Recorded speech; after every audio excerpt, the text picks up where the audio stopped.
にちは、おっちゃんドドドドです。今回の動画は吸水性抜群のカスタムシートを防水加工してみるお話です。どこのメーカーでしょうか。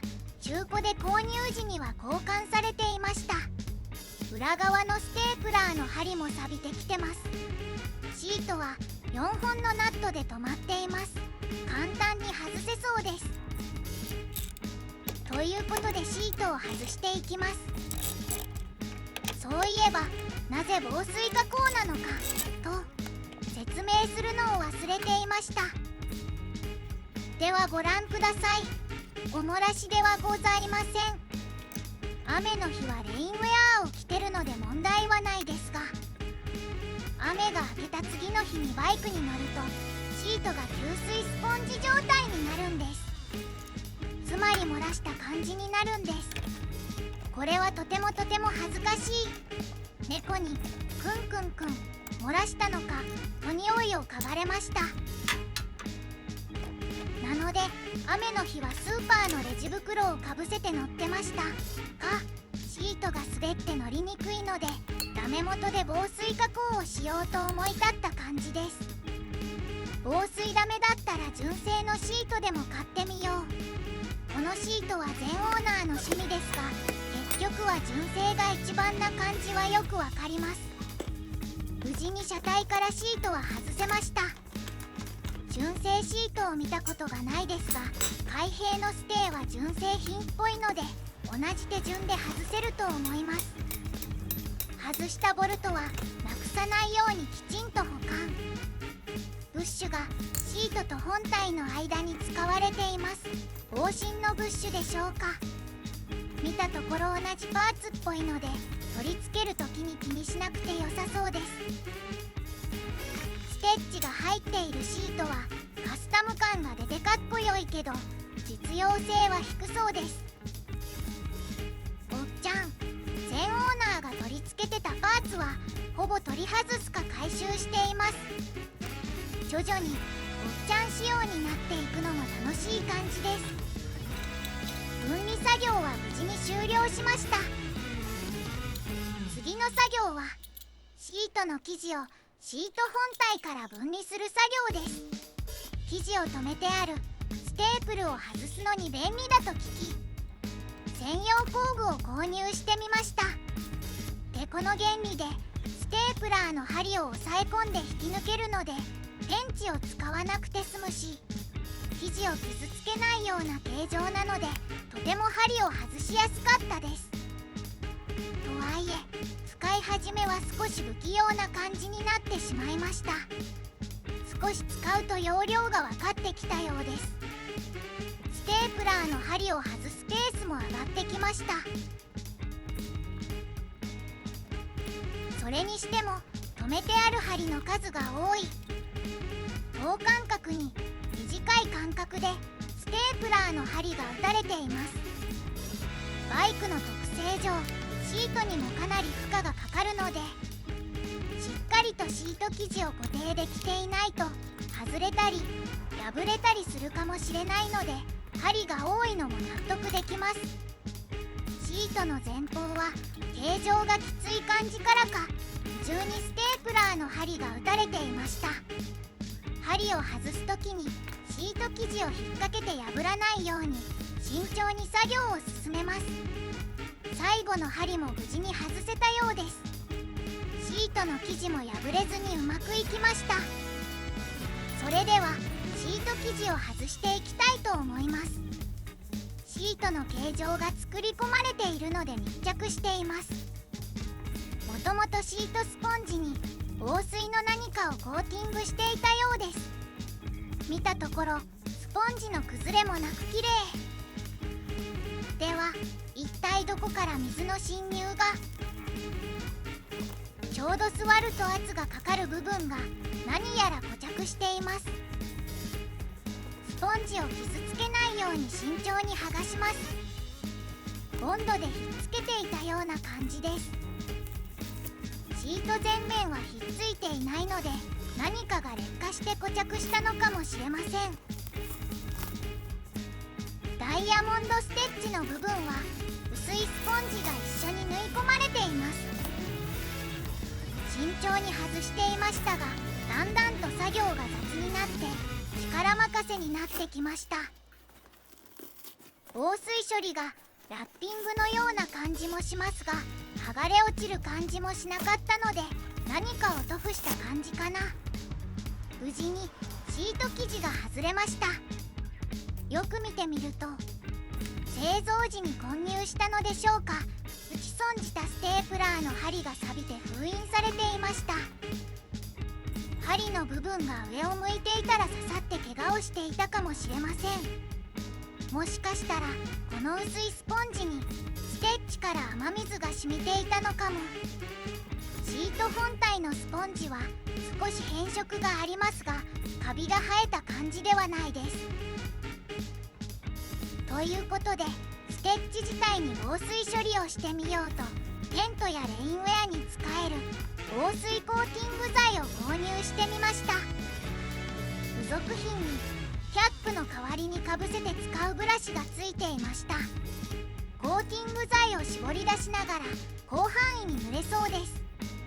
おっちゃんはピンポイントで使いたいので今回は使いません。少量を使いたいので小さめの穴を開けます。どうやら空気と反応して硬化するみたいなので、保管時には注意が必要そうです。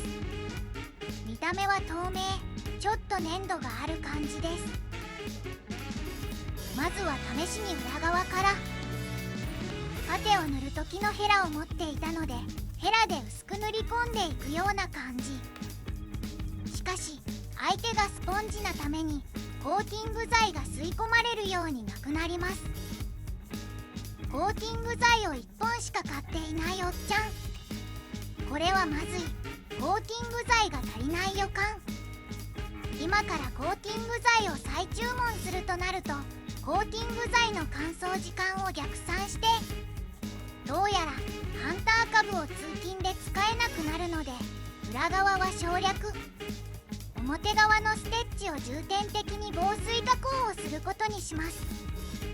コーティング剤の効果に8時間かかるみたいなのですが、念のため2日ほど放置してみます。通勤でハンター株を使用しなくて済む大型連休中に作業しようと今まで準備してきました。なのでコーティング剤を追加で注文する時間がなかった感じです。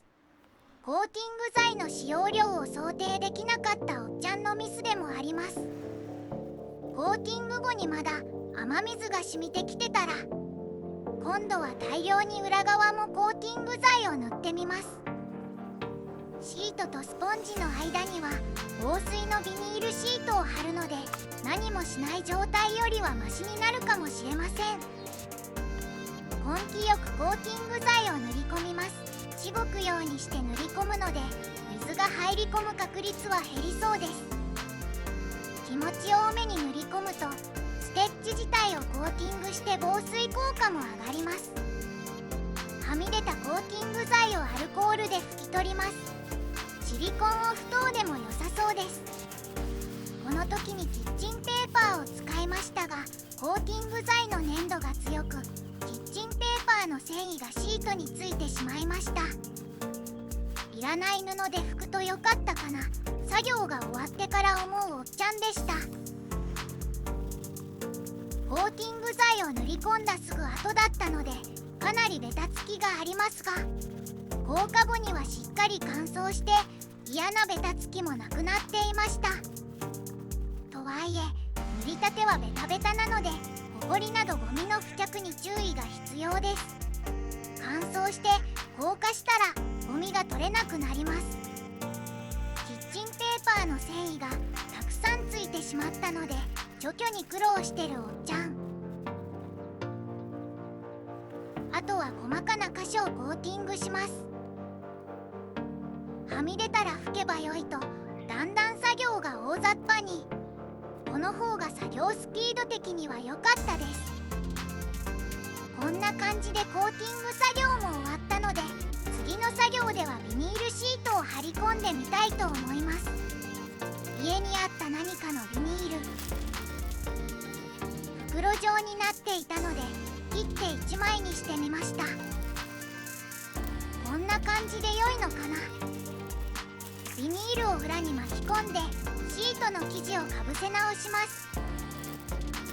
そのままの状態だとシート生地をかぶせ直す時にビニールがずれそうなのでガムテープを貼って裏側に仮止めします。仮止めなのでガムテープはビニールが固定できていれば適当な感じでも良いです。こんな感じにビニールを貼ったらきちんとビニールが巻き込まれているか確認。ビニールに穴が開いてないかも確認。確認が終わったら外して防水加工をした元のシート生地をかぶせ直します。外した時の逆の手順でかぶせていくとうまくかぶせれました。シートのスポンジをコーティングしていたフィルム的なものも劣化していたので水が染みてくる原因の一つで間違いないとは思いますが、ダイヤモンドステッチ部分のスポンジも水を吸っていると思うのでどちらかが防水処理不十分だとまた水が染み出てくるわけで失敗していないことを祈ります。まだ防水施工をしたばかりなのでベタベタしています。エアータッカーが安かったので買ってみました。それとステープル、Amazon で購入したエアータッカー 13mm の長めの針がついてました。これはステープルを外した時の工具、ステープルリムーバー。そしてこれが今回使用する 6mm のステープル。エアータッカー、その名の通りエアー式のタッカー。付属品はエアーツール用オイルと工具。エアータッカーは思ったより軽かったです。ハンドタッカーも安かったけどバイクのシートに打ち込むのにしんどそうなので前に力を入れすぎてバネ指になったことがあるのであれは痛かったです。説明書は薄いですがステープルの装填も操作方法もシンプルなので問題なさそうです。それでは作業に戻ります。ステープルの装填、これ1本で済みそうな作業内容です。元のステープルと比べてみました。形状も長さも大体同じようです。装填は簡単。針側を全面にして装填するだけです。そしてマガジンをロック。あとはエアーホースをつなげば準備完了です。電動のタッカーもあったけどシートに使うには形状が使いにくそうだったのでエアータッカーを選びました。ややすさで選んだと言いますか。ちょっと試し打ちをしてみます。何で試そう。目の前の段ボールで試そう。無事に試し打ちは済みました。笑い。そしてステープルリムーバーで除去。ステープルの針は地域のゴミ出しのルールに従って捨てましょう。結構な本数の針が出ました。それではステープルを打っていきます。まだコーティング剤は完全に硬化していないのでベタつきます。シートの形状の型ができてからしっかり硬化させた方が良いかなと思い硬化前にシートに生地をつけてみることにしました。まずはシートの前方から位置を決めて打っていきます。最初の位置決めがずれてしまうとそこからずっとずれていくので実は重要なポイントです。もともとのシート生地がしっかり作り込まれているのでシートにかぶせただけで大体の位置は出ています。シートの生地がブカブカにならないように少し引っ張りながらステープラーで打っていきます。少し段差があるのでステープラーが打ちにくいです。どうしよう。打ちしやすい位置は少し手前な感じですが、手前でもしっかりと固定できていれば問題はなさそう。よし、手前で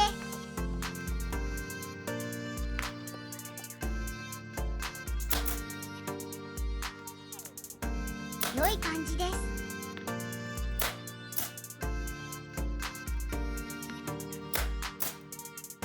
それでは倍速でご覧ください。